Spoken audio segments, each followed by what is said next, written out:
Good morning. I know many of you would ask why I am speaking in English.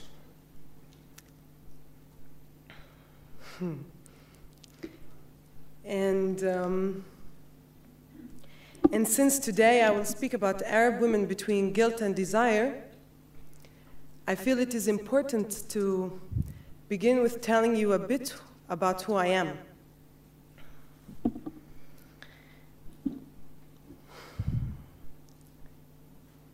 My name is Dina, and I am from the town of Beit Sahur, which is east of Bethlehem.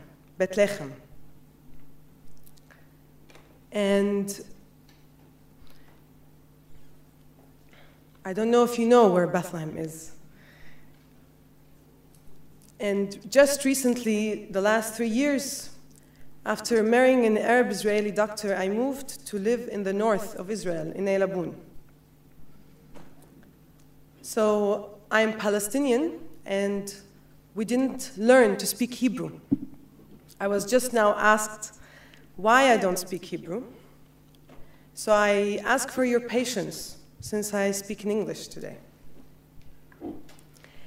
And it is a bit scary to say I am Palestinian, because I know it carries a lot of stereotypes, a lot of ideas, what a Palestinian or a Palestinian woman is.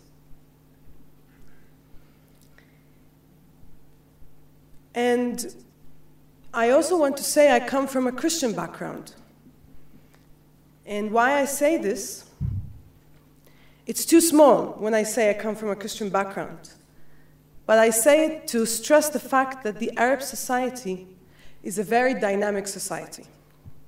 There are the Muslims, the Christians, the Druze, the Bedouins.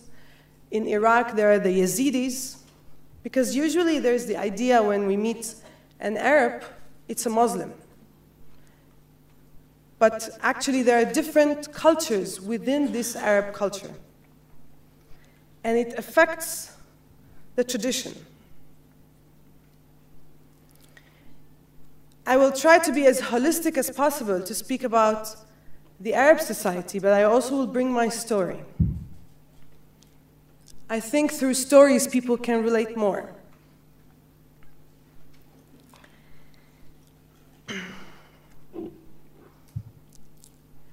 And when we speak about Arab women, we suffer from two kinds of oppression. There is a political oppression and there is the social oppression. What does that mean? I can say, being a Palestinian living in Israel, I deal with a lot of political oppression. Although I'm married to an Israeli citizen, there is a law that doesn't allow me to have the Israeli citizenship. So every 2 years, I have to renew a family reunion permit. It allows me to live in Israel, but it doesn't allow me, for example, to drive. I don't have health insurance. I have a son, he's not registered with me. We don't travel through the same airport or travel point. And this is a lot of work. Despite all of that, my own process is not to be a victim of the situation. And it adds a lot of stress on me as a woman, as a mother, as a wife, as someone who's an activist in society. But with that, I got lots of gifts.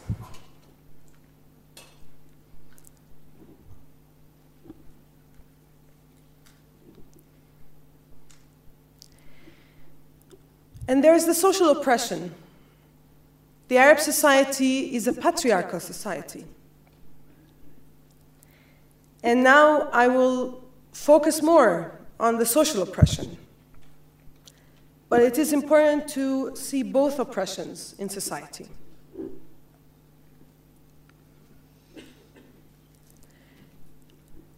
I am a writer and I love books. And I like to start with reading a quote by Erica Young. She's a Jewish-American author, feminist, very radical. She speaks a lot about sexuality in her books. And this is a quote that is from one of her books called Fear of Flying.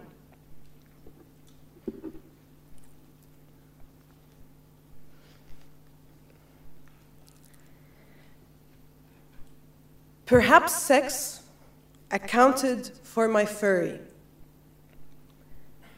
Maybe sex is the reason for my destructive rage. My mother believed in free love, in dancing naked in the Greek Isles, in performing the rites of spring. Yet, of course, she didn't. Or why did she say that boys wouldn't respect me unless I played hard to get? That boys wouldn't chase me if I wore my heart on my sleeves? That boys wouldn't call me if I made myself cheap? Sex, I was terrified of the tremendous power it had over me. The energy, the excitement, the power to make me feel totally crazy. What about that? How do you make that jibe with playing hard to get?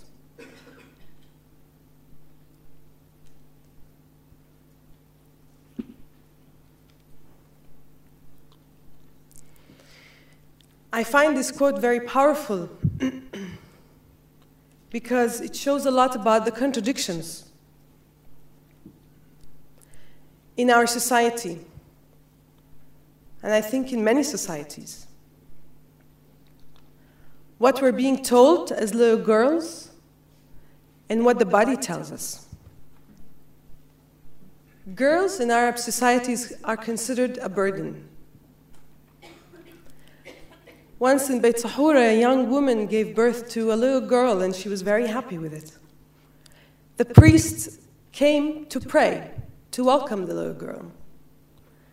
At the end, this woman, she wanted to give him sweets. And she told her, "No, it's okay. Next time when you give birth to a baby boy, I will take the candies." And she's considered a burden because all the time you have to take care that she's the untouchable beauty.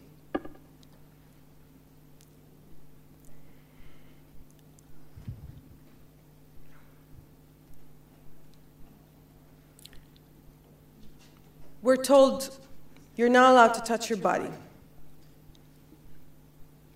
Your body is a source of shame and seduction. I remember when I started to become more as a woman, I used to wear lots of shorts at home. And then one day, all of a sudden, my mother told me, "Don't wear shorts in front of your father and grandfather." I still remember how I felt the shock in my body. What do you mean not to wear shorts? Now your thighs are showing. It's seductive.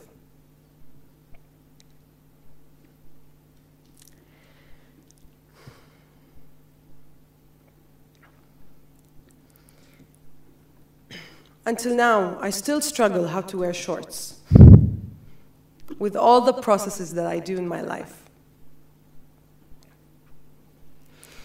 And I envy women who walk in the streets and wear shorts in Israel.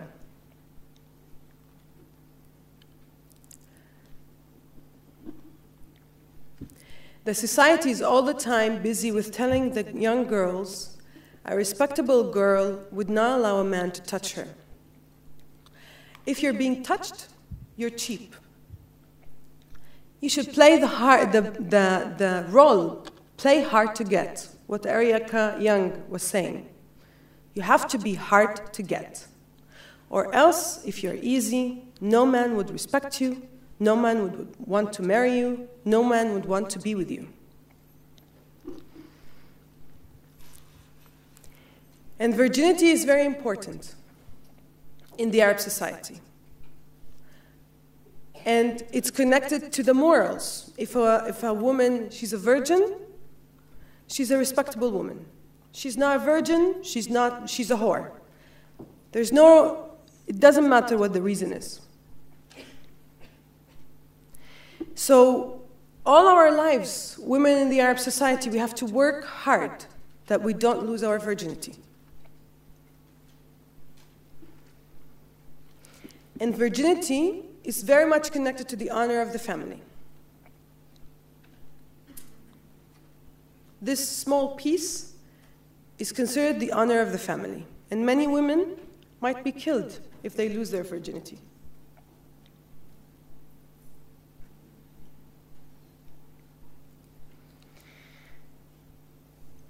And then what is the role of the woman? All the time, girls learn when they're young how to cook, to do house chores. It's like a preparation in life to be a good wife, a good mother. We rarely learn or are being told, what is my role in the society? What is my role in the world? What can I change? So with time, we learn to be passive. We're told our body belongs to the family and later to the husband. You don't touch your body now, but when you get married, he will tell you how you will enjoy it. It's his responsibility to please you.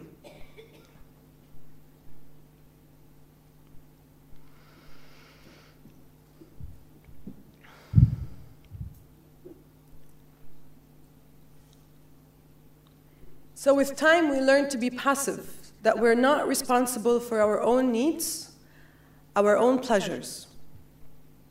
We don't know how to touch our bodies. We don't know how to please ourselves.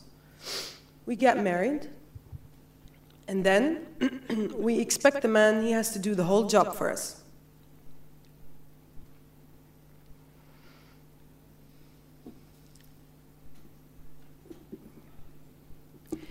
So we're told to play hard to get, or else you're cheap. But then the longings start to come up when we start to mature. There's something tingling down there. I want to touch it. Is that okay? I have fantasies of other men. What is masturbation? I remember once in school, a nurse came, and we were supposed to have sex education. And all of us girls, we were busy with this question: what is masturbation? In Arabic, it's al-'ada sirriya, the secret habit. It's even secret. And then no one dared to ask the question. I was the only one who dared. But then everyone was laughing at me out of tension. And the nurse didn't answer. She went around the answer. It took me time to really understand what masturbation is.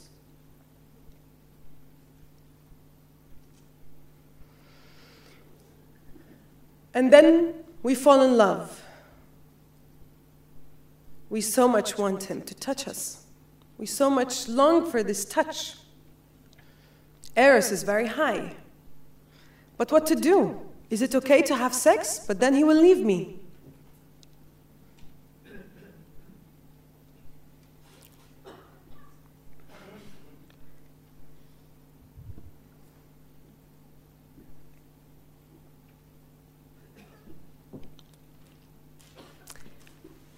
I have a friend.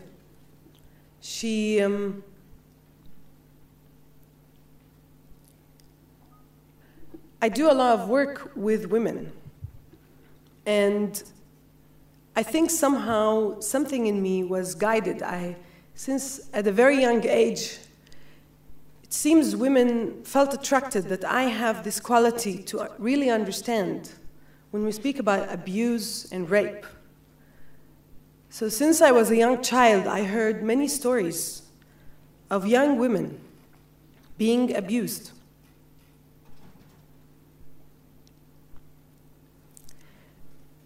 And I have a friend who, her uncle, the brother of her mother, was abusing her for a long time, she and her brother.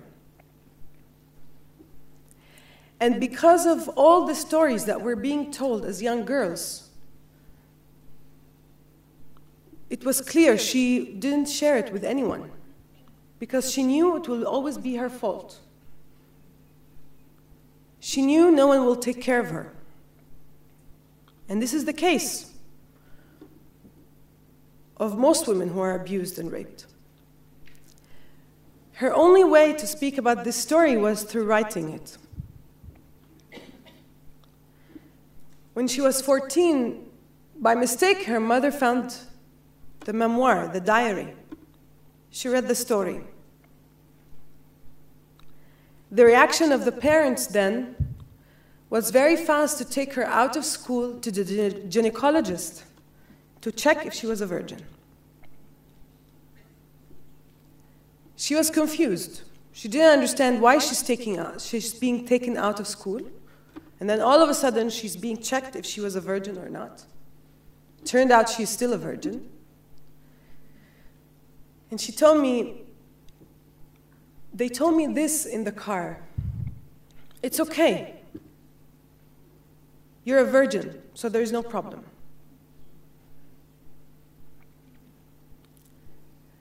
No one really cared the psychological trauma that stayed with her. Later, she fell in love and she got engaged. Her fiancé was working in Dubai, so he was coming from time to visit. There was one moment when at the end, he entered her. They had sex. The next day, he disappeared. No phone calls, nothing. He went to Dubai and said no word. At the end, she broke up the engagement, but there was never a conversation about what really happened. This friend is almost now 32 years old. She's still struggling with these two traumas. She's unable to make a healthy life, a healthy relationship, and she's very confused. And I consider her someone who's aware that she does a lot of healing work. She goes a lot to circles, and she's being supported. But still, the trauma is very deep.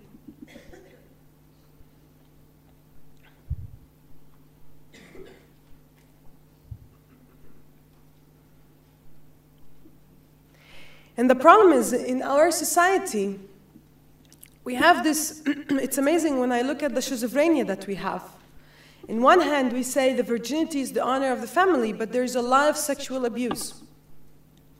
And of course, because of this image, we need to keep the honor of the family. No one speaks about it. Or at the end, the girl is the victim of the situation. Even when she's the one who's being accused, even when she's the victim of the situation.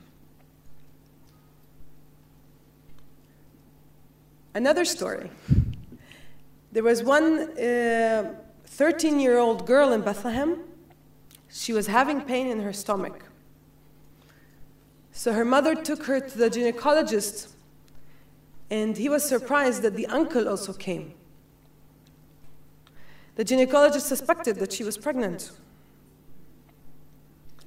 And then when the uncle felt that his crime would be exposed, because it turned out he was raping her all the time and she was pregnant with his child, he and the father of the daughter conspired and poisoned her, and she died. If I speak about the Palestinian society, we don't have a law that protects women, even in the Arab society. Maybe only here in Israel, because it's a different setting where Arab Israeli women are protected. There is a law that protects women. But if I speak about Arab society in the Arab world, there is no law that protects women. And in Palestine, for example, the law goes to the 1967 law when we had the Jordanian rule, which is very connected on the tribal law. So if a woman complains to the police that the husband beat her, the only way to solve it, he has to sign, I don't beat her anymore. And they go back together at home. And then the crime continues until either she's being killed or every time there is a drama behind it.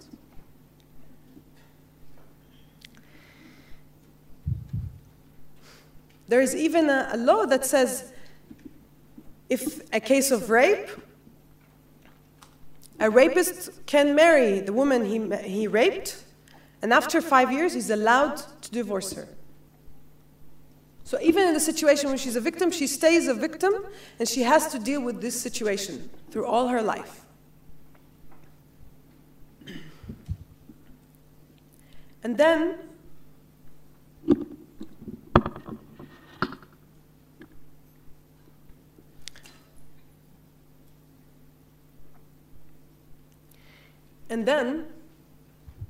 some women, they want to explore their bodies. And because of the fear of not losing their virginity, they go a lot for oral and anal sex. And if they do actually have sex at the end, in order to protect themselves, they do an operation that stitches the hymen. Or if she knows that the husband knows that it's not necessarily in the first night there has to be blood, then she can play the role that she's physically closed, and then it's gone.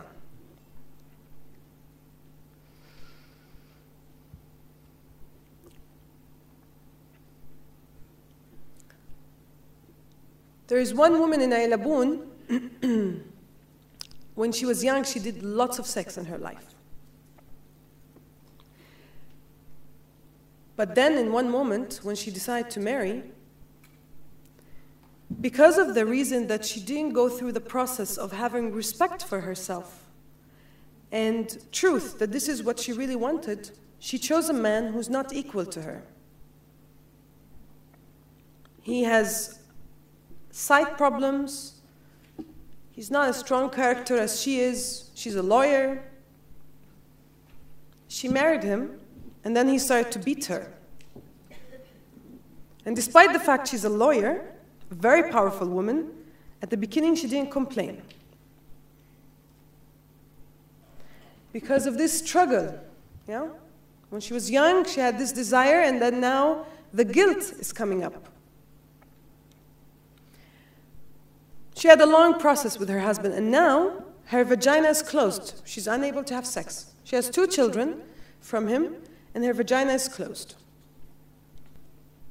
And the thing is, in the society, even if a woman at the end, she divorces a man, or gets her divorce, or her husband dies, she doesn't marry again. She doesn't have sex, or this area is fully suppressed.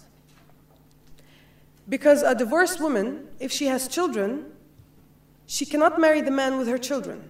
She has to abandon her children for the family of the father or her parents. So there is the struggle between wanting a mother, but also wanting to have sex. Some women, they end up giving up their children to their mothers to get married. And there's a lot of trauma there between the separation between mother and child. And some women choose not to get married. But imagine you have a very frustrated mother. What happens to the children? And the same with the widow.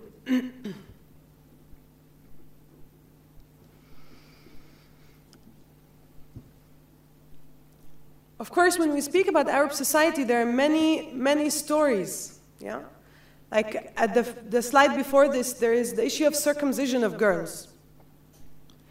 There is a famous, well-known medical doctor from Egypt, Dr. Nawal Saadawi, who wrote a lot about the circumcision of girls and boys, who happens a lot in Egypt, Sudan, Yemen, Iraqi Kurdistan. But I won't speak much about this, but Nawal Saadawi is a very prominent leader in this. And it's important to mention her because she's an activist in this field of sexuality and the freedom of women in the Arab society.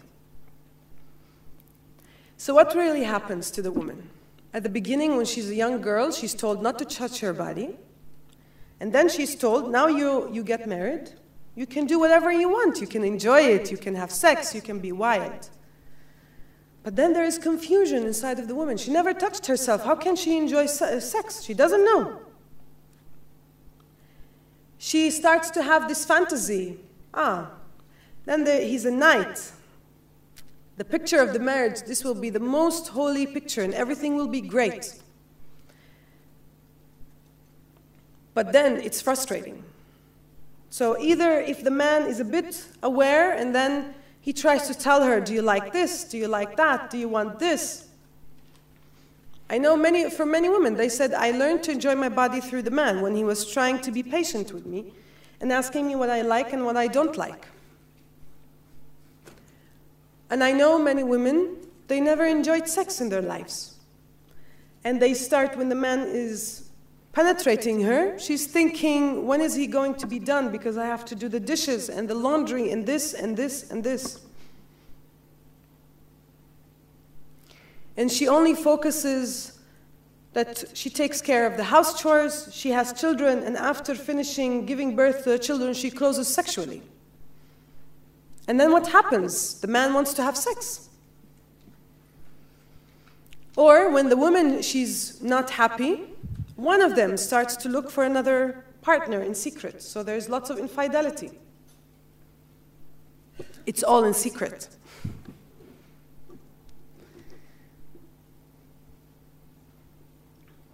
So there's the sexual coldness that comes from the belief that my body is sinful, I cannot enjoy sex, I had children, now I finished my role. And there is this infidelity, the frustration, the frustration in sexuality between man and woman.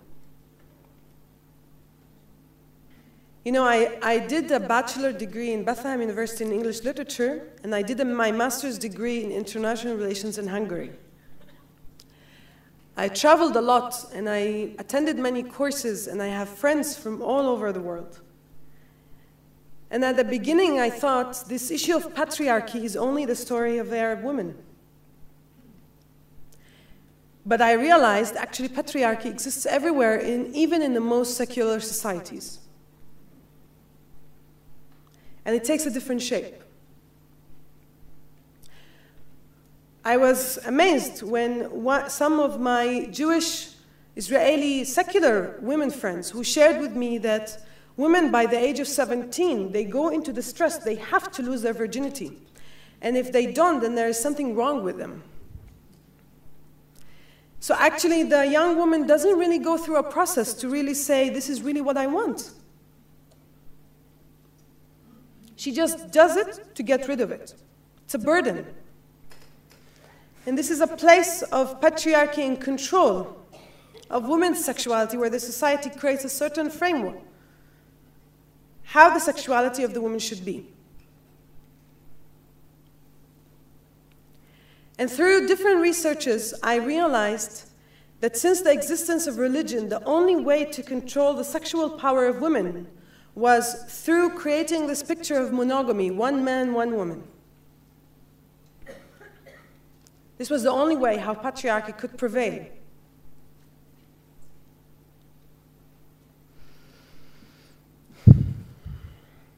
And when you control women, you can control society. You don't have free society. And it is important. We cannot speak about women's rights, even in the Arab world, anywhere. You cannot speak about women's rights alone and political freedom alone. They're very connected.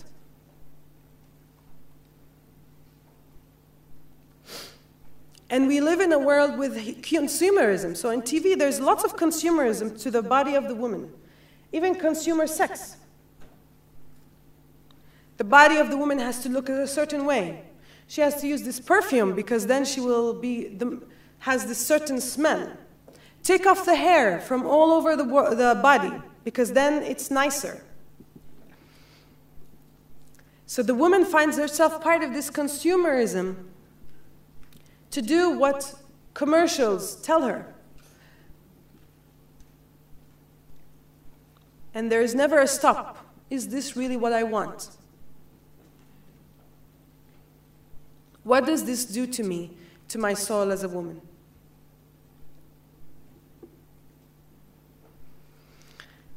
And yet,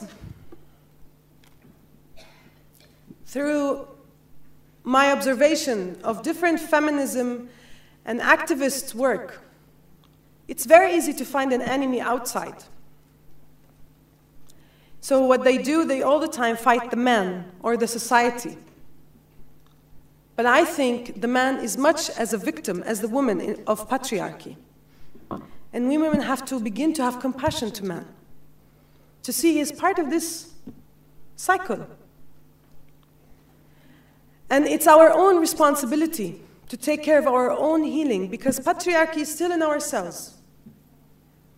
Even me, sometimes I find myself in these different judgments about other women, about myself as a woman, and I see how it's very much deep in our cells. And I know I need a lot of women's support. I am very lucky. I had lots of women's support in my life. I am being here because of a woman's support, because Dr. Shlemit invited me. Thank you. Because how can I ask my questions? The man cannot answer my questions about masturbation. I have to ask a woman. And this is what I did. I asked many women, and some of them were Jewish Israelis, some of them were Germans. And it was beautiful to see how this exploration can be.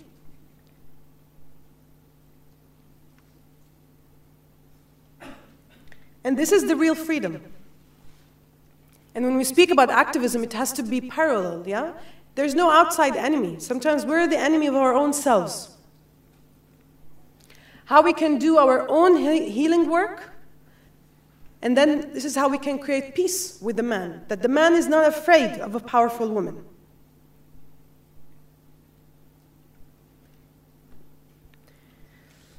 So I told you I love books, and now I'll finish with a quote by a Lebanese author, Jumana Haddad. She also writes a lot about the issue of sexuality in Arab women. It's a long quote, but I'm reading only part of it.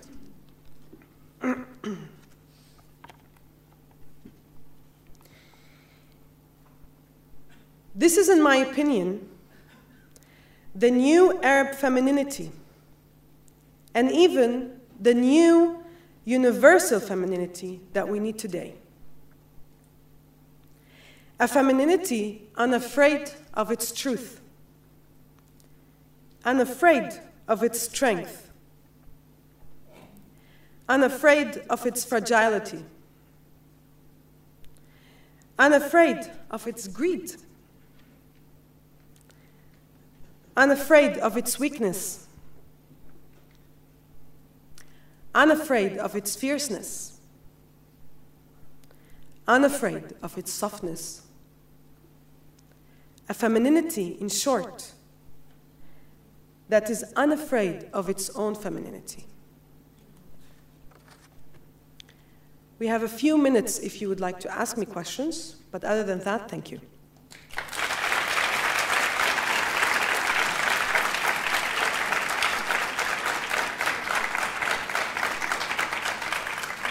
Hi, Dina. Thank you very much. It was welcome, very amazing. My name is Hala, and I'm from Jaljulia.